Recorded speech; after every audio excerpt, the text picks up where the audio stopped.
পৃথিবীর অন্য সব প্রাণীদের জবান থাকলেও মাছের জবান নেই কেন? কখনো কি ভেবে দেখেছেন?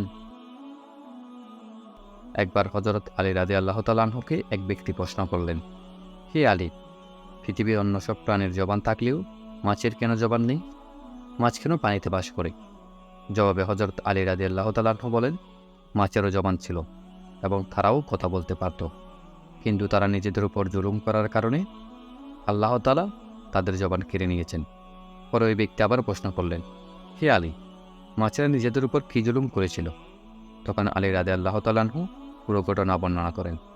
তিনি বলেন, ইবলিস হযরত আদম আলাইহিসসালামকে সিজদা দিতে অস্বীকার করায় মহান আল্লাহ তাআলা তাকে বিতাড়িত করেন এবং তাকে দুনিয়াতে পাঠিয়ে দেন। ইবলিস দুনিয়াতে আসার পর সব ধরনের প্রাণীদের কুমন্ত্রণা দিতে লাগল। সবার প্রথমে সে কুমন্ত্রণা দেয় মাছকে।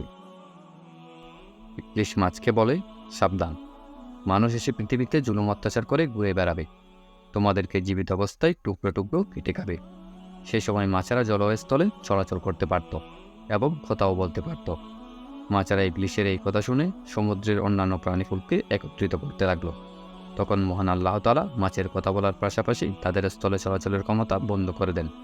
এ থেকে মাছ আর কথা বলতে পারে না এবং শুধু পানিতে বসবাস করতে পারে। শুধু তাই মহান আল্লাহ তাআলা নতুন একটি বিধান চালু করলেন, তা হলো মাছ জবাই করে খাওয়ার প্রয়োজন নেই। তাদের জীবিত ও মৃত উভয় অবস্থায় কাটা যাবে এবং খাওয়া যাবে। ইসলামে মাছ ছাড়া অন্য কোনো হালাল প্রাণী আল্লাহু আকবার তাকবীর বলে জবাই ছাড়া এবং মৃত খাওয়া যাবে না। প্রিয় মুসলমান ভাই ও বোনেরা, কখনো কি ভেবে দেখেছেন কারো কথা শোনার পর তার সত্যতা যাচাই করা ছাড়া তা অন্যকে বলা যাবে কিনা?